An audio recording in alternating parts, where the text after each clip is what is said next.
Queremos dar paso al conversatorio sobre ética y empresa, en la cual nuestros expositores nos transmitirán la visión sobre el tema desde el punto de vista empresarial, así como de la academia. Este conversatorio será moderado por Jimena Moscoso Serrano, subdecana de la facultad, a quien cedo la palabra. Muchas gracias, Isabel. Buenos días con todos quienes nos acompañan, profesores, estudiantes, quienes están a través de la plataforma Zoom y a quienes nos siguen a través de Facebook Live también. Quiero expresar un saludo muy caluroso y una bienvenida a nuestros panelistas, Ana Mela, Mauricio Vázquez y Andrés Abad. Bueno, en el transcurso de la mañana hemos estado conversando sobre algunos temas interesantes relacionados con la ética y la administración de empresas. Queríamos cerrar esta jornada con un tema que es clave para este eje temático. Este es el de la ética y la empresa. Antes de iniciar con este conversatorio, quiero agradecer la presencia de nuestros panelistas y hacer una pequeña introducción al tema que tratamos hoy.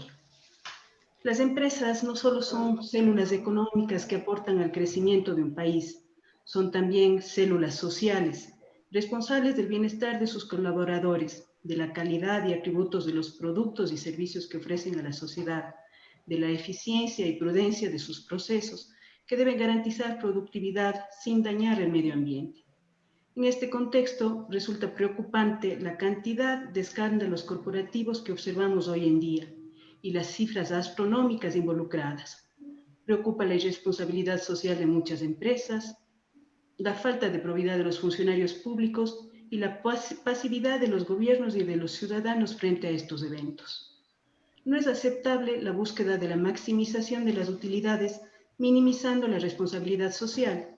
Esta triste realidad lesiona el verdadero espíritu empresarial y vulnera el carácter y la cultura organizacional de las corporaciones. No hay razón para renunciar a la idea de que sí es posible sacar adelante empresas que fundamenten su actuar en un profundo respeto a la dignidad humana y a las buenas prácticas. Empresas que sin equivocar el camino sean capaces de crecer y ser exitosas. Adela Cortina, docente e investigadora española que ha destinado muchos años de su vida al estudio de la ética, sostiene que las empresas gestionadas honestamente, sin abusos ni engaños para con sus relacionados, generan aliados y desarrollan relaciones laborales y comerciales sólidas y de largo plazo.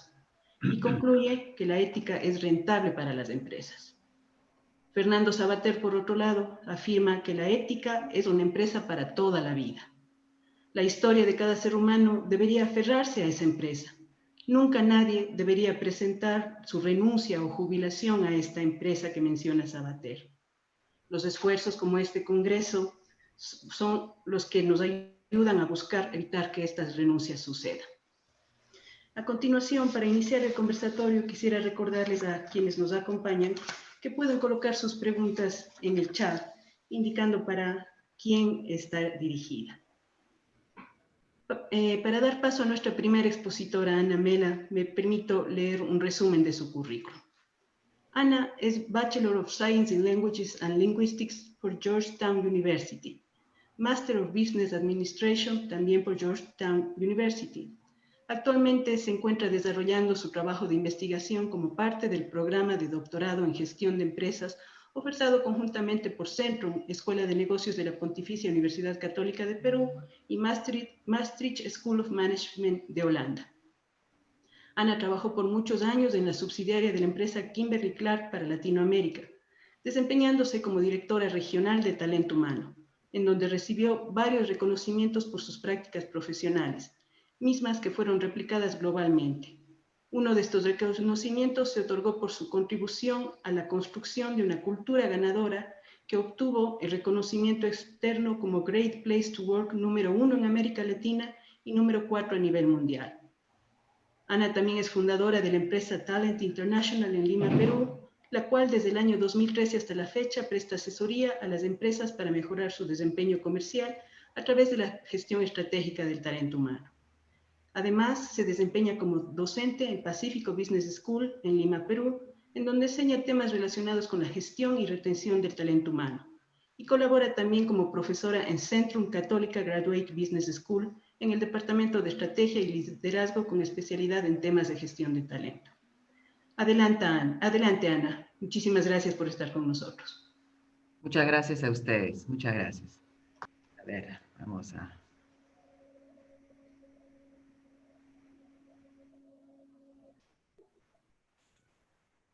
Jimena dice que no puedo empezar mientras...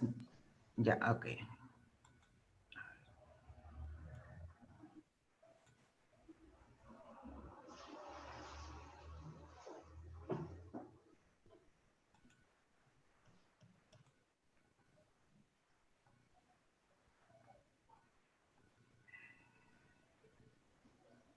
Un segundito.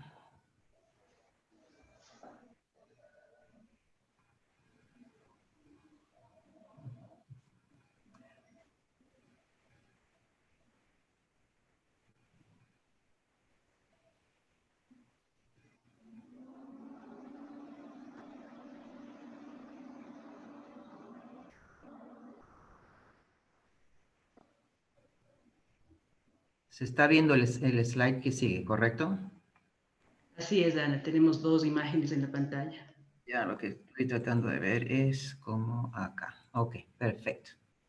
Empecemos entonces. Muchas gracias. Y hablemos de ética y la empresa. En la empresa existen muchos mecanismos o procesos externos que facilitan que las personas sepan cómo actuar. Ustedes habrán visto pues que las empresas publican y tienen ahí siempre enmarcado su misión, su visión, sus valores. Eso le da a entender a los empleados, digamos, qué es la empresa, a qué aspira, digamos, en lo que vendría a ser la visión y cómo lo va a lograr, cuáles son las conductas o valores, la filosofía, digamos, de la empresa para con su forma de operar. O sea que esto lo tiene todas las empresas. Algunas otras van un poco más allá y llegan al detalle y crean su código de ética, donde está muy plasmado, digamos, lo que es correcto y lo que no es correcto. Así el empleado sabe a qué atenerse, qué hacer y qué no hacer.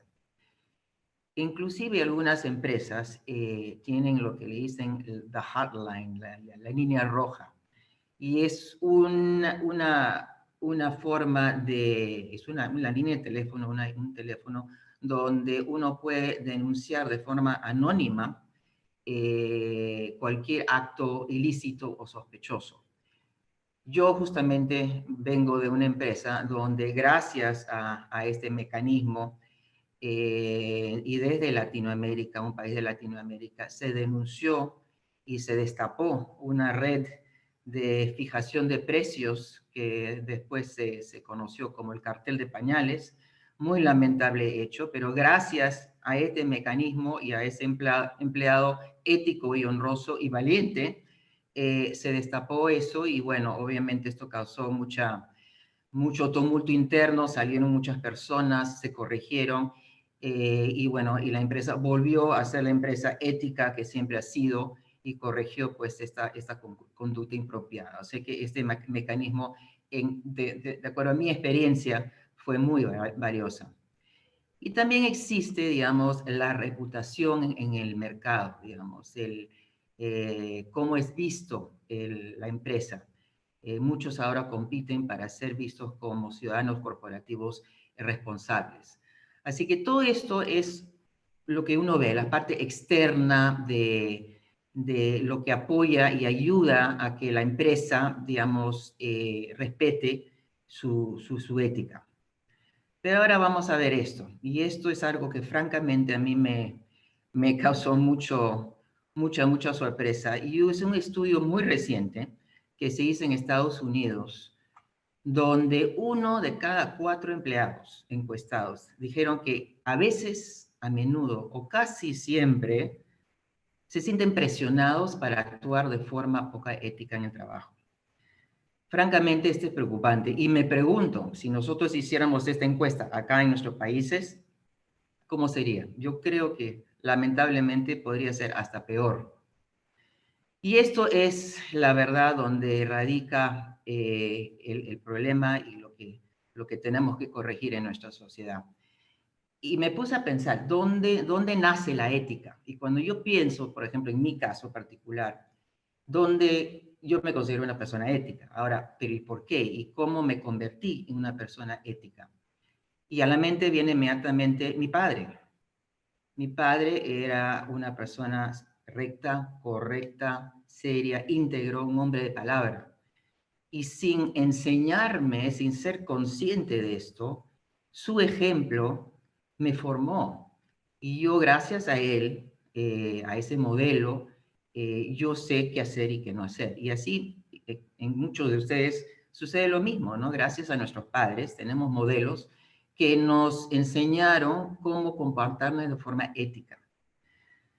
Lamentablemente, en nuestros países y en todo el mundo, esto no sucede en todos los hogares. Hay ejemplos negativos donde enseñan lo que no se debe hacer. Y de esos hogares, digamos, sin ejemplos, digamos, positivos, salen personas que después van al trabajo, empiezan su carrera laboral. ¿Y qué pasa? Llegan estos empleados sin brújula moral, como quien dice, porque no tienen ese ejemplo en el hogar. Y empieza lo que Guri Bandura llama el aprendizaje social. Y es básicamente donde estas personas que llegan sin saber, sin tener la certeza de qué es ético, ¿no? Pero vienen y empiezan a aprender observando a personas que sirven de modelo en la empresa. Los empleados imiten, digamos, y es normal, la naturaleza, imiten el comportamiento de las personas con poder que consideran exitosas. Y aquí el papel y el rol del jefe directo y el impacto que tiene sobre sus reportes directos es enorme. Es enorme en lo que viene a ser todo el aprendizaje, todo lo que ese empleado que ha venido a trabajar y observa, digamos, el jefe directo es el que mayormente influye en su comportamiento también. Y acá me quiero dirigir, yo sé que la audiencia ahí es muy variada, digamos, pero principalmente me quiero dirigir a ustedes, alumnos, estudiantes, que dentro de poco van a salir al mercado laboral. Algunos de ustedes van a entrar de frente a puestos de liderazgo. Y con liderazgo quiero decir que van a tener la responsabilidad por personas. Digamos, según en este contexto, digamos, cualquier persona que es responsable, aunque sea por una persona, es líder para efectos de esta presentación. Algunos van a empezar ya con personas a cargo, otros en poco tiempo lo van a hacer. Así que yo quiero hablarles ahora a su futuro rol como líder y a su identidad como líder. Y con entidad me quiero referir a ese componente de tu propia identidad que se relaciona con ser un líder o cómo tú consideras que debe ser un líder, cómo se debe comportar. El tema es que muchas personas son promovidas a puestos de liderazgo, o sea, que responsables por otras personas, sin realmente entender o aceptar qué significa. ¿Qué significa manejar personas? ¿Qué significa ser responsable por personas? Y acá vamos a profundizar un poco más a qué me refiero. Ser líder, y estoy hablando de cualquier nivel en la organización, puede ser jefe, supervisor, gerente, director, pero ser líder significa que siempre vas a estar en vitrina, siempre, siempre. Es una responsabilidad delicada, seria, donde tú, de una forma u otra, digamos, estás marcando la ética a seguir. Puede ser consciente, inconsciente, pero todo lo que tú digas y hagas, o dejas de decir y hacer, va a servir de modelo para esas personas que te reportan. O sea que ahí estás en vitrina 24 horas al día, bueno, mientras están en el trabajo, y todo lo que digas o no digas sirve como modelo y va formando ese comportamiento ético o no ético de tu gente. Es importante dar el ejemplo. Hay que ser un modelo ejemplar. Los reportes directos y otras personas también, pues, te van a observar, te van a analizar, van a imitar lo que ellos consideren que te ha llegado a ese puesto de exitoso. Y las normas de ética pasan por el líder, o sea que ustedes, futuros líderes, digamos, van a recibir de la organización cuáles, digamos, las normas, y tú como jefe lo vas a filtrar a través de tu conducta a tus reportes directos. O sea que es una forma de tú ser un traductor de lo que consideran la empresa como ético o no ético. Y acá quiero hablar de un concepto que se llama integridad conductual, o lo que muchos dicen en Estados Unidos, se han oído, digamos, walk the talk. Es donde uno, digamos, hay coherencia entre lo que se dice y lo que se hace. Y acá el líder ético influye, digamos, como hemos dicho, a través de la imitación. Así que es importante que lo que digas sea coherente con lo que hagas. Si no, los mensajes que estás dando a tus reportes directos es confuso. No van a saber, y también tú como jefe vas a perder credibilidad, porque se va a hacer obvio y aparente de que en realidad, digamos, si estás diciendo una cosa y haces la otra, no eres una persona digna de seguir o de imitar. O sea que la integridad conductual es un factor muy importante en este caso. Y últimamente, en lo que se está hablando mucho y leyendo, es un estilo que le dicen el liderazgo ético, que está cada vez más de moda, y lamentablemente por todos los temas que estamos viendo en nuestros países de corrupción, se entiende por qué es tan necesario. Y este liderazgo ético más que nada es el ser y parecer, y consiste en dos características.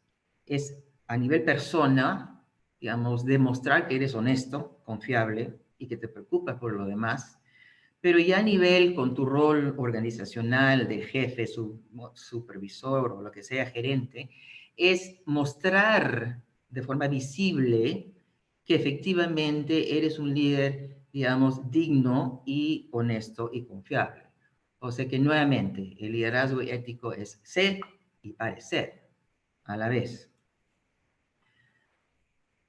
Así que tu futuro rol en desarrollar a personas éticas es serlo, ser y parecer.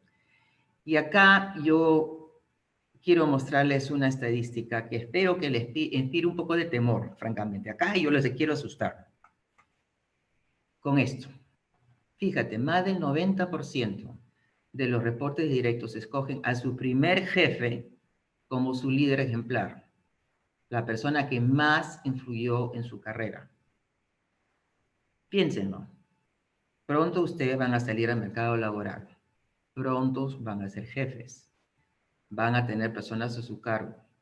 Y más del 90% de tus reportes directos van a decir que ustedes fueron los que realmente los moldeó. Los hizo o no los hizo personas éticas. Así que mire el impacto que van a tener muy pronto en la vida y en la carrera de las personas que todavía no conocen, pero que van a ser las personas por las cuales van a ser responsables. Así que espero que esto les asuste un poco, porque debe asustar. Acá lo que yo quiero es que crean conciencia de que ser jefe es una tremenda responsabilidad, muy hermoso, pero que el impacto que pueden tener ustedes es enorme, y que sean conscientes de eso. Ya con esa conciencia yo creo que ya empiezan con el pie derecho. Y mis recomendaciones para ustedes, mirando hacia el futuro, ¿quién no quiere ser recordado como el líder ejemplar? Proyéctense ahorita, digamos, unos 30 años. Imagínense que van a hacer un evento donde lo van a homenajear. ¿Y por qué? Porque las personas con las cuales han trabajado ustedes lo han identificado como cada uno de ustedes, como la persona que le marcó, la persona que más influyó en su carrera. Y acuérdense, más del 90%, digamos, dicen lo mismo de su primer jefe. O sea que acá ustedes van a ser homenajeados y recordados como un jefe ético y ejemplar. Así que mi recomendación es que desde ahorita sean conscientes de esa responsabilidad tan grande que tienen como jefe y que reconozcan ese gran impacto que pueden tener, para bien o para mal, en la vida de sus reportes directos. Sean auténticos, alineen lo que dicen con lo que hacen, sean y parezcan éticos, y así cada uno de ustedes va construyendo personas éticas, y al construir personas éticas, la empresa, que la suma de esas personas va a ser cada vez más ética y los países van a avanzar, digamos, en un camino más correcto y más digno. Así que ese es mi mensaje para ustedes y muchas gracias. Muchas gracias, Ana, por esa reflexión. En realidad, en uno u otro momento de nuestras vidas todos somos líderes, líderes de un hogar, líderes en una empresa, líderes en un aula de clases. Qué importante saber que eso influye tanto en la vida de otras personas. A continuación, quiero dar paso a nuestro siguiente expositor, Mauricio Vázquez. Me permito leer un resumen de su trayectoria. Mauricio Vázquez obtuvo el título de Ingeniero Comercial por la Universidad de la SUAY, siendo merecedor del premio Honorato Vázquez al mejor egresado de su promoción. Obtuvo también el título de doctor en jurisprudencia y abogado de los Tribunales de Justicia de la República por la Universidad de la SUAY. Tiene un máster en Dirección de Empresas otorgado por el Instituto de Empresas de Madrid, España. Resumiendo su trayectoria profesional, mencionaremos que se ha desempeñado como gerente financiero de Joyería Guillermo Vázquez S.A., subgerente de importadora Tomebamba S.A., actualmente es gerente de importadora Tomebamba S.A. Ha cumplido funciones como vocal del directorio de varias empresas del Grupo Vázquez, así también ha estado a cargo de la presidencia del directorio de varias empresas de este importante grupo empresarial.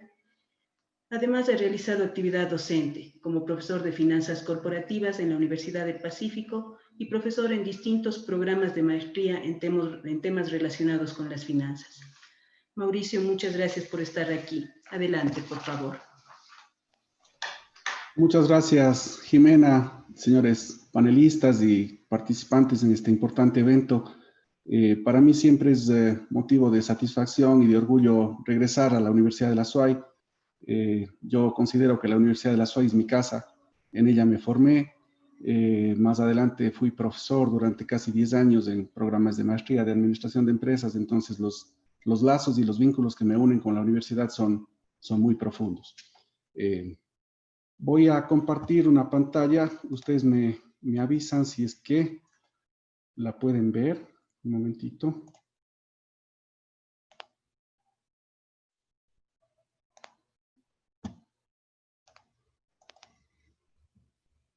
¿Se puede ver lo que tengo ahí? Se ve con claridad, Mauricio.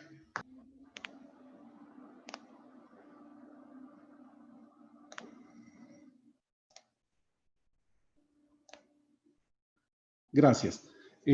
Muy bien. Esta ponencia del día de hoy se va a enfocar básicamente sobre la ética entendida como factor de competitividad empresarial.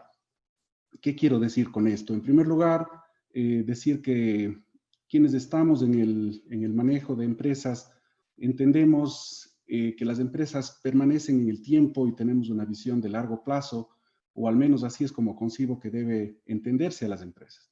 Esto es importante a efectos de entender lo que voy a decir más adelante, porque suele pensarse que los negocios son oportunidades de hoy para mañana, hacer dinero fácil, comprar algo, vender algo, ganarse un dinero por allí, pero quienes estamos realmente en labor empresarial no sentimos o no vemos esa visión, sino más bien pensamos que la empresa es una fuente de recursos en el largo plazo y como tal debe gestionarse y como tal debe manejarse. Entonces, entendido así, lo siguiente sería decir que hay varias ventajas competitivas que una empresa puede tener en el tiempo, con las cuales puede exitosamente competir en el mercado. Ustedes saben que la calidad del producto, por un lado, es importantísima para poder competir adecuadamente, un buen servicio al cliente, la atención que damos todos los días a quienes confían en nosotros, etcétera, etcétera, es también una fuente de ventaja competitiva. La capacidad de reacción que una empresa puede tener a un entorno cambiante es también una fuente de ventajas competitivas, por supuesto un buen proceso de logística, etcétera, etcétera. Pero yo voy más allá y a lo que quiero llegar en esta ponencia el día de hoy es a decir que considero que la ética y las prácticas éticas son también una fuente de una ventaja competitiva importante en el mundo de hoy. En otras palabras, quiero decir que las decisiones éticas de la alta dirección conducen a la creación de una ventaja competitiva importantísima basada en la confianza, sobre todo, y sobre eso vamos a hablar hoy día. Entonces, si es que a la ética empresarial la entendemos como un conjunto de valores, principios y reglas que rigen el comportamiento de los directivos, eso pretende buscar el progreso de todos los interesados. ¿Y quiénes son todos esos interesados? Por un lado, empleados y colaboradores.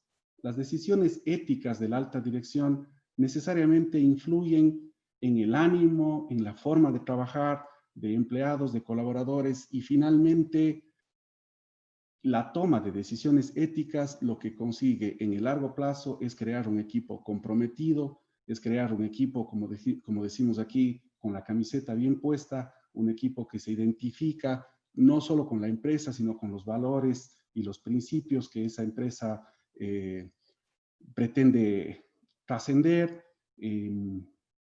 Yo creo y estoy convencido que las prácticas éticas son tremendamente adecuadas y tremendamente importantes de cara a conseguir una mayor satisfacción del personal y una mayor motivación del personal de una empresa, por un lado.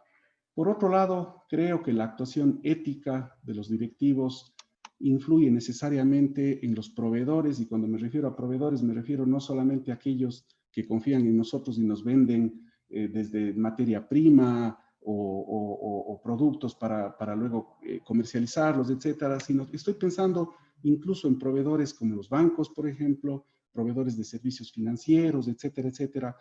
Cuando ellos perciben una actuación ética de parte de los directivos de una empresa, están mucho más abiertos y mucho más dispuestos a no solamente a ofrecer crédito, sino a hacerlo en mejores condiciones, etcétera, etcétera.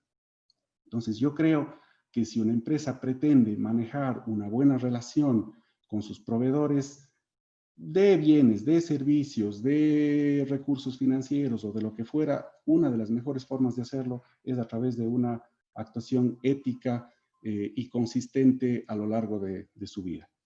Por otro lado, ¿qué decir de los clientes?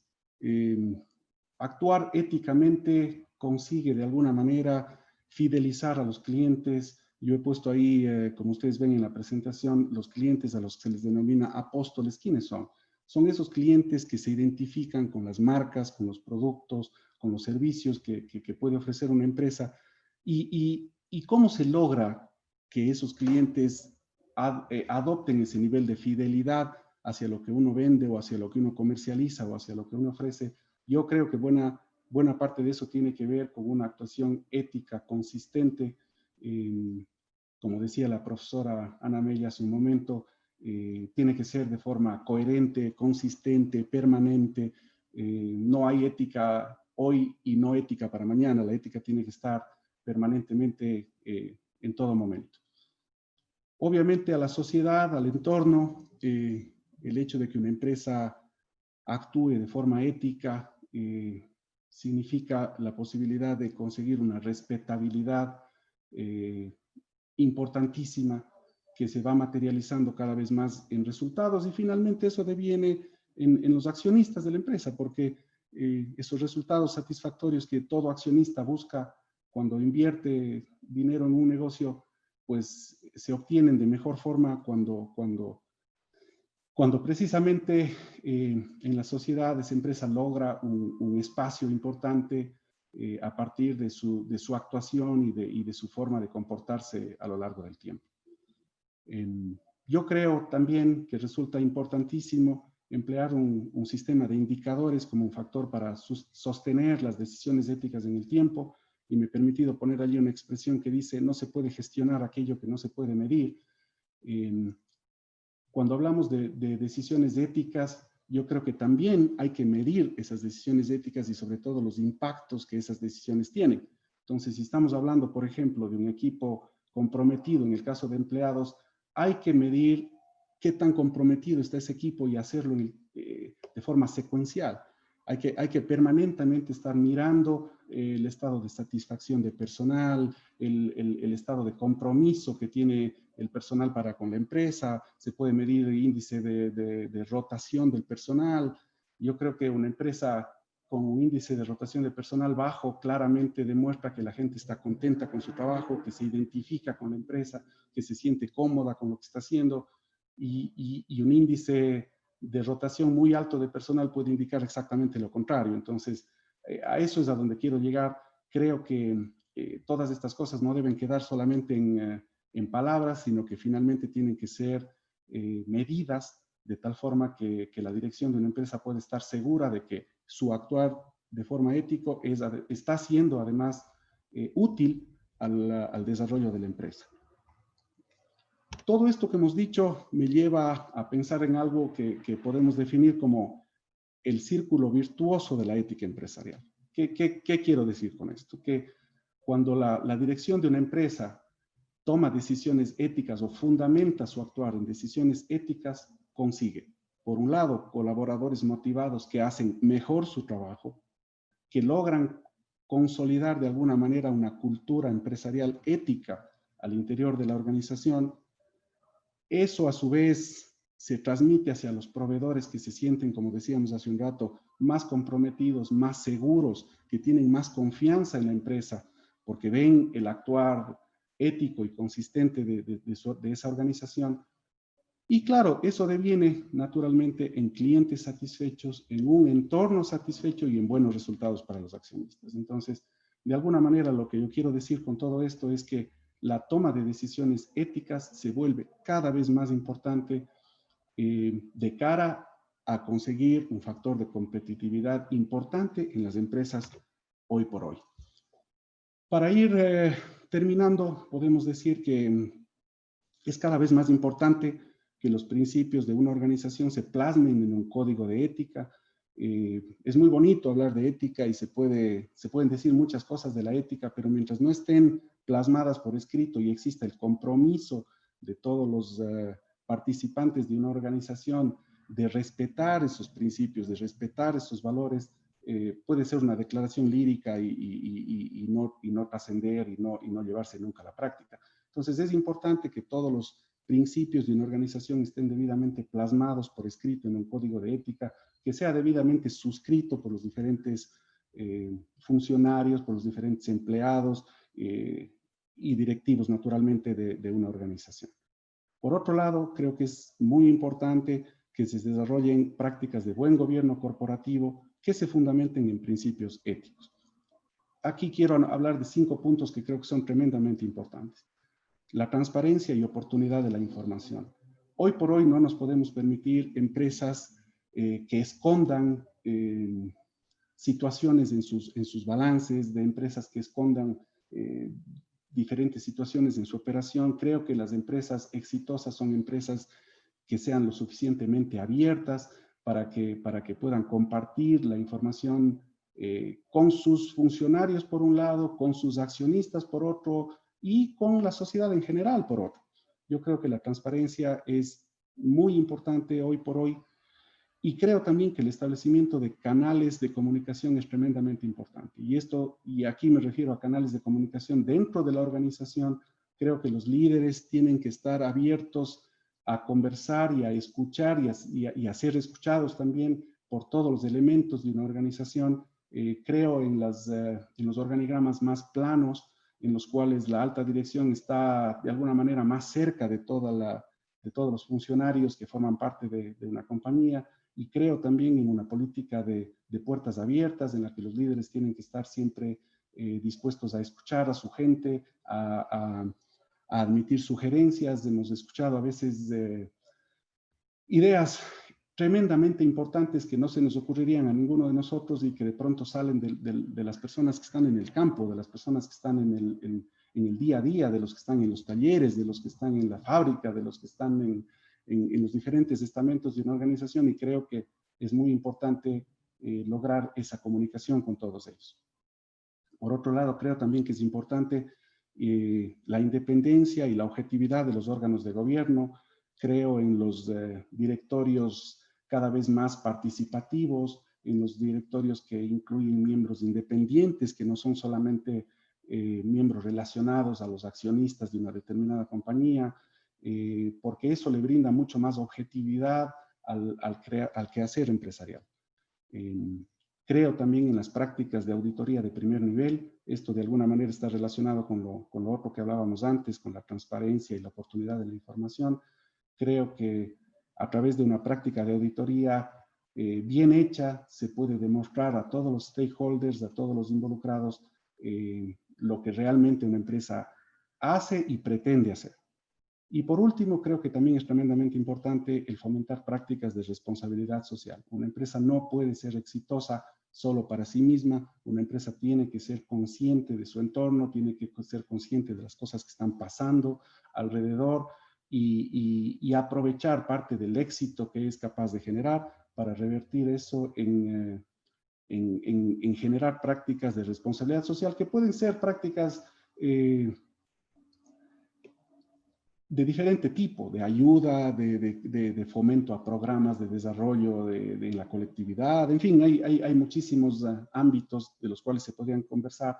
Cada uno sabrá cómo lo hace y dónde lo hace, pero creo que un directorio y una administración hoy por hoy moderna no puede permitirse el no incurrir de forma efectiva en este tipo de prácticas. Como conclusiones, amigos, decirles que las decisiones éticas conducen a consolidar una cultura organizacional capaz de crear ventajas competitivas en un mundo globalizado y en un entorno cada vez más hostil. Sobre esto hemos hablado a lo largo de mi presentación el día de hoy y quiero insistir en este aspecto. Creo que el respeto por las personas, el respeto al medio ambiente y a la sociedad en general deben formar siempre parte del quehacer diario de todos los empresarios. La empresa tiene que comportarse siempre como el mejor ciudadano corporativo posible, y dicho todo esto, a donde quiero llegar es que estoy convencido de que la ética resulta rentable para las empresas en el largo plazo. Es decir, no hay que mirar a las decisiones éticas como una carga para la empresa, sino todo lo contrario. El que tiene una visión de corto plazo puede llegar a pensar en algún momento que saltarse una práctica ética puede ser un buen negocio porque se puede ahorrar una plata o porque puede ganarse un dinero extra o alguna cosa por el estilo. Sin embargo, cuando entendemos a las empresas como órganos que permanecen en el tiempo y que tienen que estar permanentemente allí para sus empleados, para sus accionistas y para la sociedad en general, creo que el enfoque es exactamente lo contrario. Creo que las prácticas éticas son tremendamente beneficiosas y creo que las prácticas éticas finalmente son rentables para todas nuestras empresas. Muchas gracias. Muchas gracias a usted, Mauricio. Creo que usted toca un punto clave al relacionarle a la ética con la confianza. Todos los relacionados de la empresa necesitan confianza. Qué difícil negociar, transaccionar o llegar a cualquier acuerdo si no hay confianza. Entonces, realmente la ética puede ser un aspecto clave para la competitividad porque genera también confianza. A continuación, quiero dar paso a nuestro expositor, Andrés Abad Merchán. Andrés es PhD en Administración en el área de los estudios organizacionales por la Universidad Andina Simón Bolívar, sede en Ecuador, máster en Antropología del Derecho y MBA por la Universidad de la SUAY. Tiene además un postdoctorado en el Colegio de América, sede en Quito, un diplomado en Estudios Internacionales en New York University y un certificado en Políticas Culturales en la Casa de las Culturas del Mundo en París. Actualmente es docente investigador de la Escuela Politécnica Nacional del Ecuador y profesor invitado de varias universidades en su país. En la Universidad de la SUAY fue docente y director de la Escuela de Estudios Internacionales. Además, se desempeñó como director del Museo Nacional y del Museo Pumapungo del Banco Central del Ecuador. Fue asesor del Ministerio de Cultura. Fue presidente fundador del Buró Regional de la Fundación Federación Internacional de Sociedades Científicas, FIS, sede Ecuador. Su interés en la investigación se relaciona con la antropología organizacional, las perspectivas críticas sobre gestión y los estudios etnográficos en las organizaciones. Ha publicado más de 30 artículos científicos indexados y capítulos de libros. Andrés, bienvenido. Adelante, por favor. Muchísimas gracias, Jimé. Quisiera, en primer lugar, agradecer la invitación y saludar a los distinguidos miembros del panel, Ana y Mauricio, que hoy me acompañan también en esta importante reflexión. Quisiera, en primer lugar, decir que la maestría no es en el derecho, sino en antropología del desarrollo, ¿no? Los abogados estaban ahí por ahí, quizás abriendo los ojos, ¿no? Bueno, mi campo de estudio y de aplicación mezcla las dos cosas, ¿no? La gestión y mi interés por la administración viene por la gestión cultural por más de 20 años, ¿verdad? Siendo director de los museos del Banco Central por esos años, por ese número de años. Y evidentemente mi perspectiva de la gestión y de la administración es desde la teoría social. Por eso estoy en el campo de los estudios organizacionales. Y en las intervenciones de Ana y Mauricio me han abierto un poco el camino, Ana, sobre esas perspectivas de líder, de la importancia de que si no hay un liderazgo para precisamente adoptar conductas éticas en el mundo organizacional, pues nada se logra, ¿no? Se necesita ese gran impulso, esa gran energía. Y por otra parte, Mauricio al final tocó el tema de la responsabilidad social organizacional. Entonces, yo voy a tratar de conciliar de alguna manera cómo en la práctica la ética se va a fundir con la responsabilidad social como uno de los caminos que bien mencionó Mauricio, ¿no? Porque en la ética hay varias formas precisamente de incorporar el mundo empresarial. Entonces, voy a compartir pocas láminas, a ver si me dan el feedback, si es que se alcanza a ver. Sí. Entonces, Jimé, sí está bien, ¿no? Sí, Andrés, se ve muy bien. Gracias. Perfecto. Bueno, entonces tratar de conciliar estos tres temas como una de las formas de aplicar la ética, ¿no? La ética, como sabemos, viene es parte de la filosofía, ¿no? De los tres campos grandes de la filosofía, ¿no? Una parte, digamos, con la ética y la estética, la nociología y la teoría del conocimiento, y la otra, el tema de la reflexión de la ontología. Pero aquí en la práctica, cómo incorporar estos preceptos éticos en la práctica administrativa y con la responsabilidad social, pero considerando la época actual. Los que estamos en las perspectivas críticas de la gestión, a veces miramos, y de hecho así lo concebimos, a veces en la responsabilidad social corporativa, que a veces se llama, yo prefiero llamarle organizacional, porque las empresas es un tipo de organización, un carácter con fines de lucro, digamos. A veces vemos que hay gato encerrado, ¿no? Que se considera a veces un pretexto de marketing social, aprovechar el tema de responsabilidad social, pero realmente lo único que hacen es, digamos, promocionar el cumplimiento normal de las leyes, más no ir más allá de esas leyes. Entonces, nuestra época está preocupada por la ética en todos los ámbitos. Creo que es un eje transversal, este seminario lo demuestra.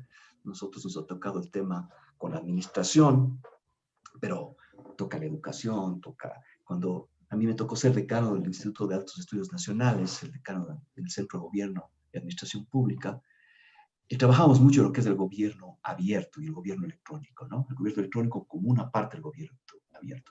Y eso, pues el Ecuador en esa época logró firmar este gran acuerdo del gobierno abierto. Entonces también esa idea de que la gente, lo público, participe en las decisiones y esté pendiente y esté monitoreando las actividades públicas es muy importante. Claro, en lo privado hay mucho más discreción porque no necesita, digamos, rendir cuentas de esa manera, al menos a los ciudadanos. La diferencia básica entre ética y moral, bueno, también, digamos, de alguna manera mi interés por la filosofía. La moral es más bien el conjunto de normas, de códigos, ahí está el marco de la ética, es la aplicación, la conducta, ¿no? Y la ética, como parte de la filosofía, de alguna manera estudia esos comportamientos, por llamarlo de alguna manera. Y por lo tanto, diríamos, es un nivel más de reflexión que opera a través de la moral y a través de la acción, ¿no? Pero de todas maneras, no hay una sola ética, pues, ¿no? Como corriente de la filosofía hay diversas posturas, ¿no? Unos van por la línea deontologista, otros por una línea mucho más pragmática. Pero en la ciencia, aplicando a las ciencias de la administración, que a veces que es el campo, ¿no?, en que estamos, la concebimos como ciencia social aplicada. Y desde el punto de vista epistemológico, desde el punto de vista de la solidez científica, hay que diferenciar el acto administrativo, la acción, ¿no?, que a veces cuando se estudia la administración pensamos que es solamente el acto administrativo, con el espacio en donde suceden esas cosas.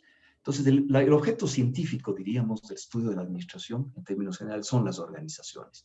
En las organizaciones como un sistema sociotécnico en el cual, a través de personas, se logran y se alcanzan objetivos. Y ese tipo de organizaciones pueden ser de carácter público, privado o social. Las públicas, evidentemente, son las organizaciones del Estado, las organizaciones privadas, todas las de carácter que tienen fines de lucro, y las organizaciones sociales, que son el tercer sector, ¿no? Pueden ser fundaciones, cooperativas, etcétera. Así como son los tres grandes sectores. Voy a este tema porque la responsabilidad social corporativa, que a veces se llama, no es solamente el mundo de las empresas. La responsabilidad social es organizacional, por eso preferimos llamar responsabilidad social organizacional, que involucra todas las organizaciones, por pequeñas o grandes que fueran. Y por tanto son los tres sectores que están inmersos. Cuando en los estudios organizacionales se identifica claramente el Estado, el mercado y la sociedad. ¿Y quiénes están detrás de cada una de estas, diríamos, niveles o sectores? Son los ciudadanos, en las organizaciones, los que, digamos, los usuarios de las organizaciones públicas, los consumidores usuarios de las organizaciones privadas, y los actores sociales en las organizaciones de carácter sin fines de lucro, como fundaciones. Pero el contexto es actual, porque creo que Ana, también reflexionábamos al inicio, estamos en este cambio, como antropólogo, me interesa mucho, ¿no?, este cambio civilizatorio.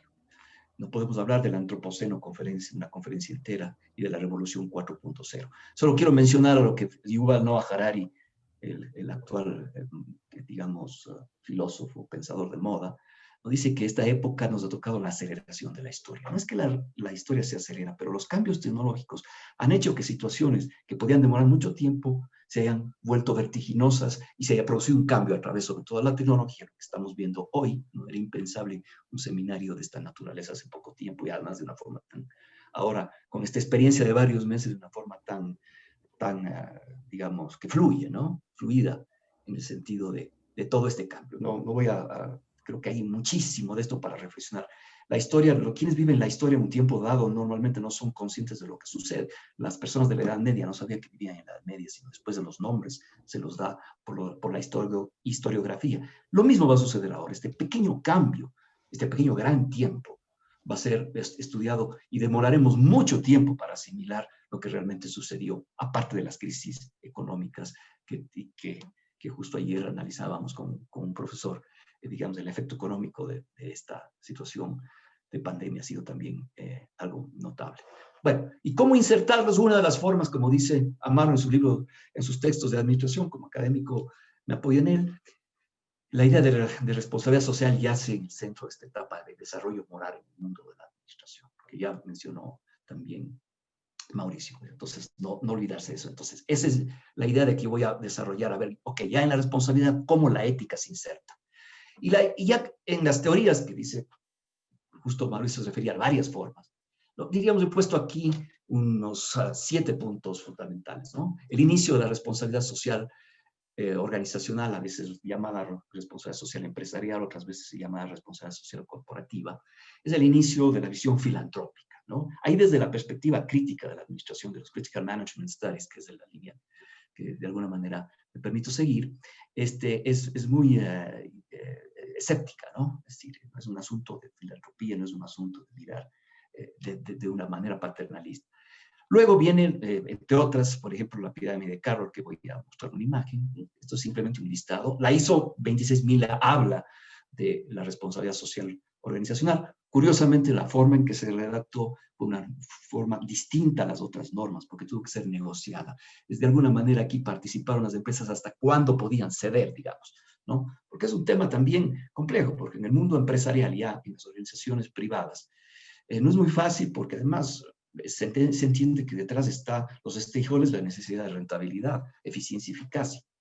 No sucede eso todo necesariamente en los otros tipos de organizaciones, pero es claramente de que hay un objetivo, aparte de que puede tener muchas ventajas, ¿no? Y la mirada de que adoptar ese tipo de prácticas va a ser finalmente competitiva, que es lo que voy a decir al final también. La otra forma de hacer responsabilidades sociales, que es nueva y que el Ecuador ya lo está adoptando, es el famoso Pacto Global sobre Responsabilidad Social Corporativa. Es decir, tomar los objetivos del milenio, adecuar a las organizaciones y pues insertarse en esta visión global del mundo también, ¿no? No estoy, digamos, con esta perspectiva hablando de una ética micro, de lo que sucede el día a día con el empleado. Estoy viendo como la organización como parte ya de la sociedad total y del mundo en parte en general, ¿no? Y del sistema y de la sustentabilidad. La otra es adoptar prácticas de economía circular, ¿no? Lo que se opone a la economía circular es lo que se llamaría la obsolescencia programada. Es decir, que hemos visto algunos ejemplos que probablemente podrían ser analizados como antiéticos, ¿no? El hecho de ralentizar equipos electrónicos para provocar deliberadamente un cambio, es lo que se opone a la economía circular, en donde también es un nuevo concepto que recién concepto emergente con sus críticas y con sus bondades, que se está estudiando. Y la otra es adoptar una visión de la sustentabilidad en modo general. Y al final, como decía Mauricio, bueno, yo puedo crear una agenda propia de lo que es, para mí, es eso de ser responsable con la sociedad, pero la sociedad incluye, obviamente, el entorno ambiental. Esta es la pirámide de Carroll, para que los que no estaban, digamos, de alguna manera no están familiarizados, ¿no? Esta es la famosa pirámide de Carroll, que es, en el mundo, sobre todo norteamericano, se usa mucho. No puede haber una responsabilidad ética si a la base no está una responsabilidad económica y una responsabilidad legal. Y de ahí viene la visión de la responsabilidad ética, es decir, hacer lo correcto, ¿no? La ética, de alguna manera, es decir a los otros lo que hay que hacer, lo que suena bonito en la filosofía, ¿no? Y la otra, ya viene el asunto que ahí es lo cuestionable en algunos momentos, el tema de la filantropía, ¿no? Es decir, ¿qué es esto de ser buen ciudadano? Porque ahí vienen las diversas perspectivas en las cuales se puede asumir, y no desde una perspectiva, digamos, consensuada, ¿no? El siguiente aquí es los 7 principios básicos de la ISO 26000. No voy a entrar en cada uno de ellos porque es básicamente dar a los estudiantes, que son la mayoría que nos acompañan en este momento, las visiones de lo que es de que no hay una forma única de ser éticamente responsable a través de un programa de responsabilidad social organizacional, ¿verdad? Esos son los 7 principios que habla la ISO 26000. Y evidentemente el comportamiento ético. Y claro, la ética más bien aquí está como todo un eje transversal, ¿no? Porque al ser un acto diario, un acto de comportamiento humano, un acto pensado, un acto de reflexión, un acto filosófico, por tanto, está inmerso en casi todas. Esto es lo que en cambio habla el Pacto Global. Si yo me alineo a los objetivos del milenio, ¿no? Recordemos que antes del objetivo del milenio, que cambió en el 2015, estaban los 8 objetivos del desarrollo, los 8 objetivos del milenio. Estos más bien son los 17 objetivos del desarrollo sustentable. Aquí hay una cosa interesante, ¿no? Cuando yo hablo con mis estudiantes, digo, bueno, podemos, de hecho, ya hay en el Ecuador del Pacto Global. Muchas organizaciones están, digamos, acoplándose, insertándose en esta idea del Pacto Global. Pero hay una parte interesante que es el objetivo 17, que es un objetivo de gestión, siempre digo yo, porque es hacer alianzas, es un acto de buscar con otros que los demás objetivos se cumplan, ¿no? Tampoco voy a entrar en esto porque es un tema complejo, cada uno de los objetivos del desarrollo sostenible de las Naciones Unidas, que Ecuador es signatario, como casi todos los países, ¿no? Que son miembros de las Naciones Unidas. Lo otro es la idea de la economía circular también, de que algunas instituciones, empresas ya comienzan a pensar sobre esto al menos, ¿no? Es decir, no hacer, recordemos que ahora cada vez la sensibilidad del ambiente es muy grande, ¿no? El Ecuador acaba de adoptar una resolución que en los próximos, tenemos 3 años para deshacernos de las fundas plásticas, de los envases que de un solo uso. Entonces, eso va a ser un cambio interesante. Casi todos los plásticos que se han construido, que se han fabricado, perdón, desde hace más de 60 años, no han desaparecido todavía. Entonces, es un tema serio, quienes estamos pensando, al menos, en el tema de la necesidad de todos esos asuntos del entorno. Y ahí, aquí, digamos, conciliamos los 3 aspectos, ¿no? Para una empresa ya. Es decir, cómo desde el punto macro tengo que ser éticamente responsable con el ambiente y la sociedad. Un ambiente con desarrollo armónico, una responsabilidad social que hablábamos, y un consumo responsable que pocas veces se explora, ¿no? Y que es fundamental también es esta nueva idea. Finalmente, ya voy terminando, la ética y la administración ya en el ámbito, al menos deben tener estas 4 responsabilidades para hablar de que una organización está inserta en una responsabilidad social organizacional con perspectiva ética. Comprometerse con los colaboradores, evidentemente tener conciencia del impacto con el medio ambiente, que es un largo tema, ¿no?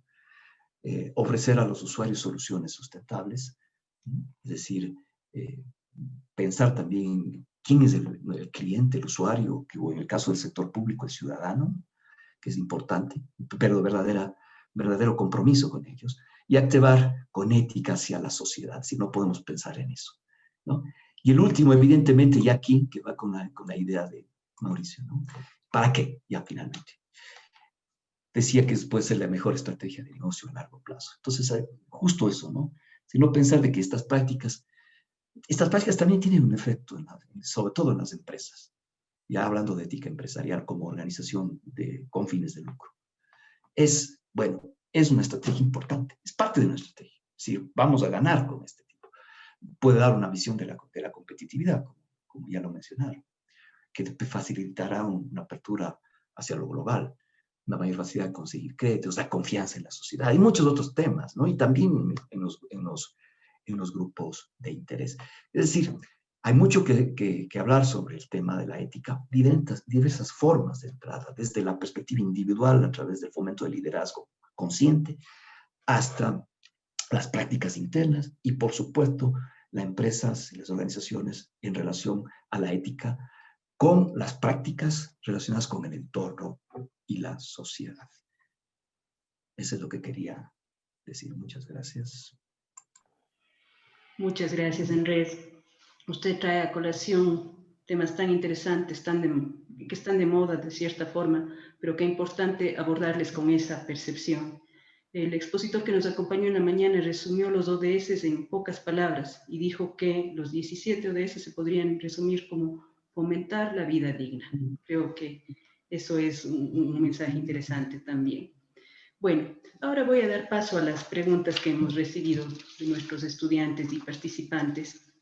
La primera pregunta está dirigida para Ana y dice: ¿qué pueden hacer las universidades para formar líderes que sean un buen referente para sus subordinados? Muy buena pregunta. ¿Qué pueden hacer las universidades para formar líderes? Hay muchas clases, cursos, digamos, de gestión, de liderazgo, y bueno, existen y son muy, muy útiles. Pero yo creo que algo que está faltando mucho es retroceder un poco y antes de dar herramientas de liderazgo o hablar de estilos de liderazgo, hay que primero llegar a la raíz y crear la conciencia en la persona, en el estudiante, en el universitario, de qué es ser un líder. Yo creo que esa parte de la autoconciencia, de identificarse con ser un líder y entender qué significa, es algo que realmente hace que lo que viene después, todos los otros cursos, no tengan mucha efectividad. Porque muchas veces los estudiantes toman cursos, salen, se convierten en líderes, pero no se lo creen. Y si no lo creen, entonces no actúan de forma responsable y no están conscientes del impacto. Así que para mí yo iría más a la base y en vez de capacitación hablaría un poco más de educación y crear conciencia y sensibilización y crear esa identidad primero, digamos, de aceptar la entidad como líder. Yo partiría por ahí. Muchas gracias, Ana. Ya.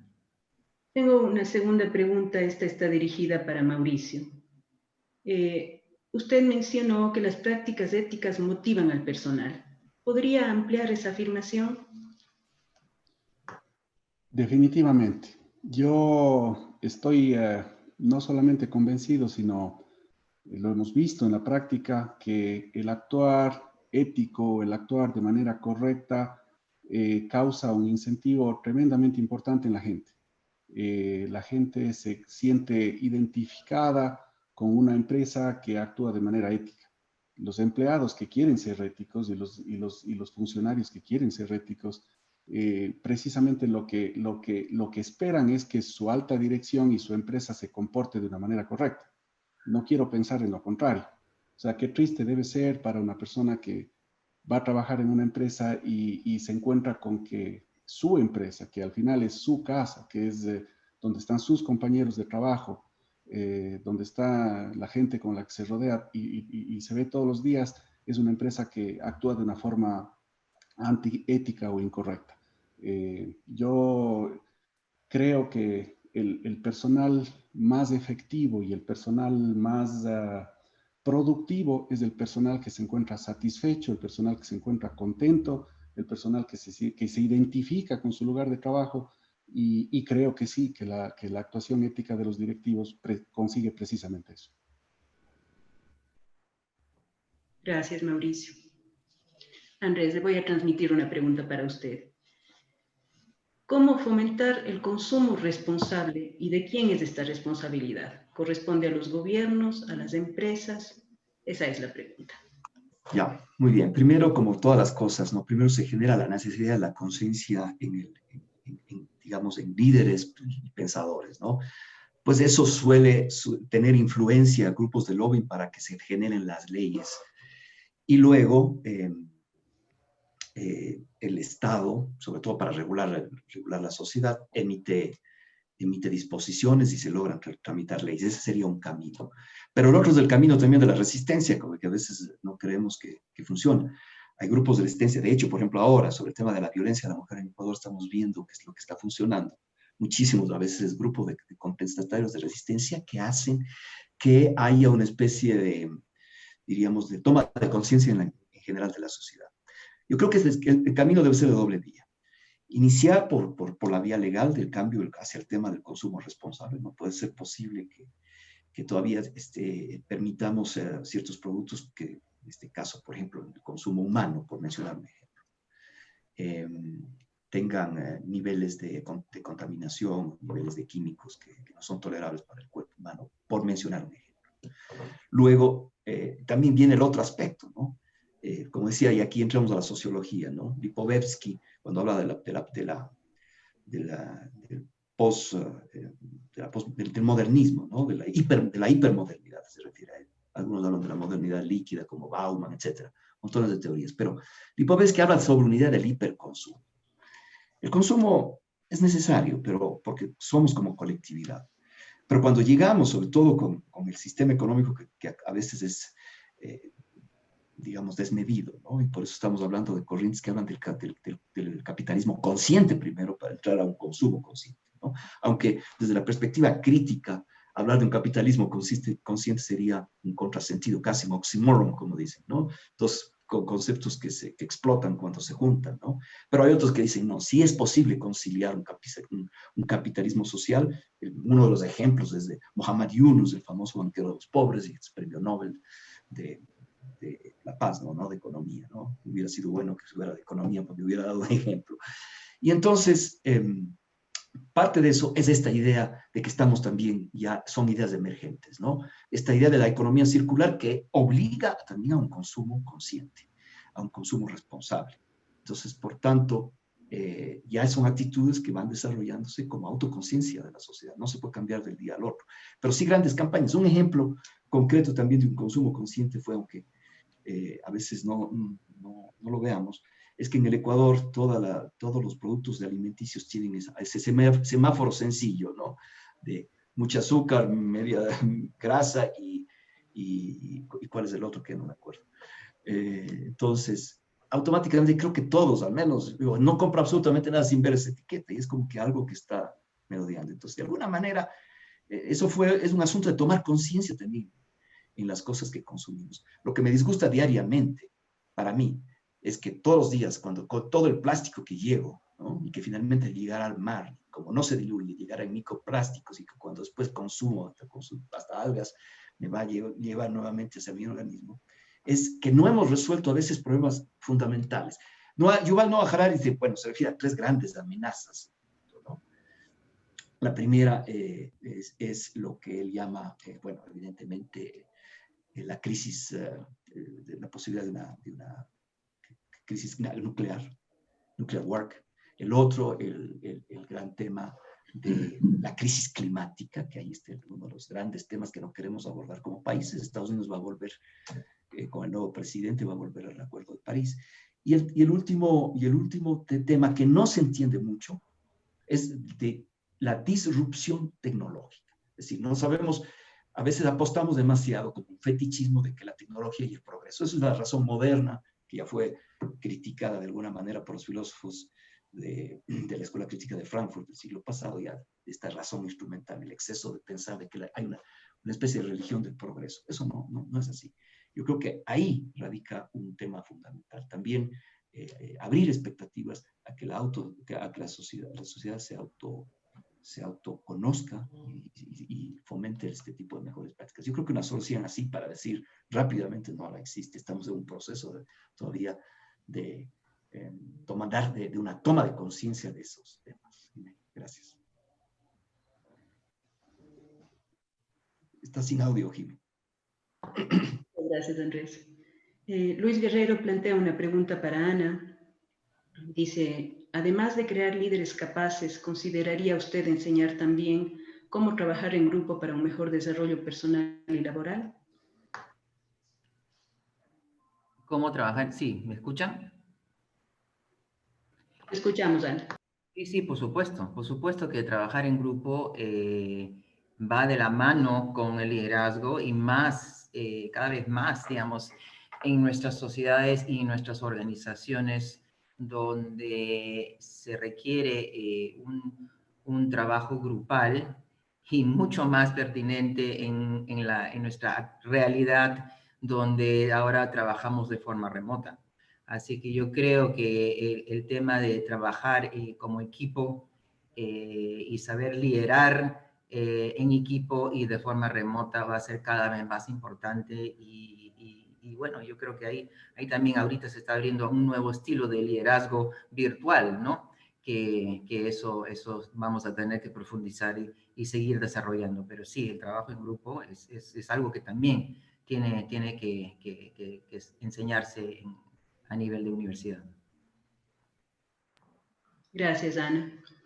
La profesora María Elena Castro expresa sus felicitaciones a los panelistas y presenta una pregunta dirigida a Mauricio Vázquez. En la crisis actual, en la pandemia, ¿cómo generar acciones efectivas empresariales en temas de responsabilidad social empresarial con escasos presupuestos, recursos cada vez menores y una crisis social en incremento? Qué buena pregunta. Qué buena pregunta. A ver, cuando ocurre una crisis como la que estamos pasando ahora mismo en el Ecuador y en el mundo, suele aparecer la tentación de empezar a recortar gastos donde no se debe recortar gastos.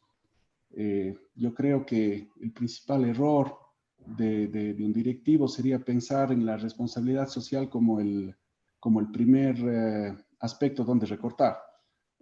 Si estamos convencidos de que la actuación ética y de que las actuaciones de responsabilidad social son importantes para el presente y para el futuro de una organización, pues allí es precisamente donde no se debe cortar gastos. Una crisis de este tipo nos enseña que debemos ser más eficientes, sí.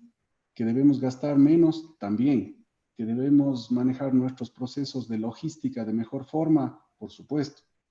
Pero jamás pensar que porque hay una crisis o porque tenemos menos recursos, tenemos que ir a recortar las prácticas de responsabilidad social o peor todavía, cambiar nuestra forma ética de actuar por lo contrario.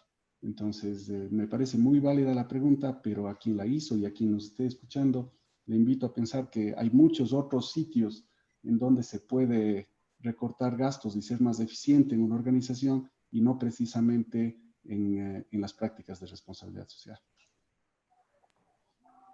Gracias, Mauricio.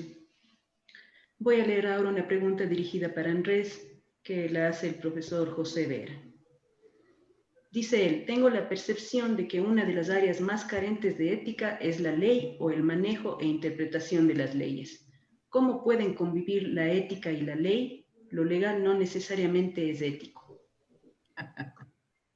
Bueno, creo que siguió con la idea de que yo soy abogado, ¿no? Entonces, todavía no llego a esos niveles. Bueno, siempre hemos discutido de que una cosa es la justicia y otra es la legalidad, ¿no?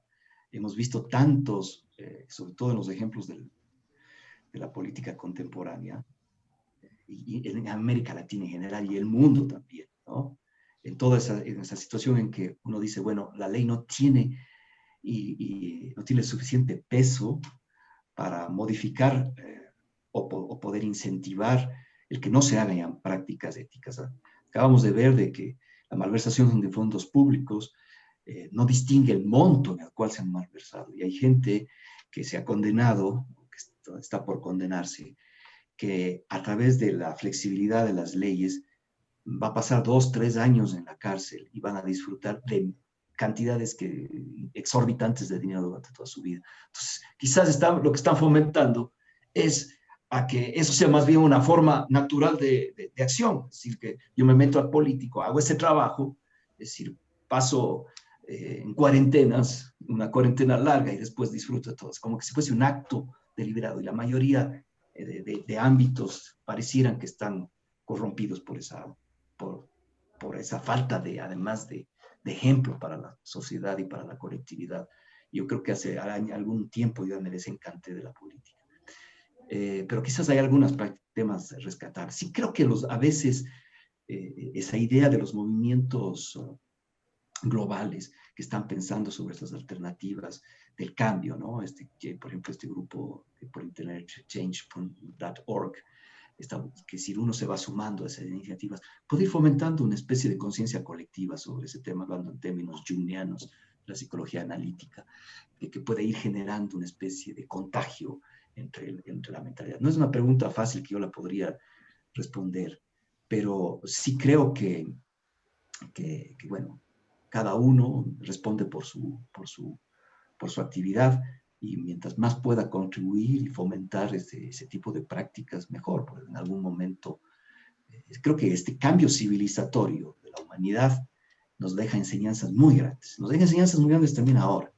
Es decir, no, el mundo no va a ser lo que antes había sido, sin lugar a dudas.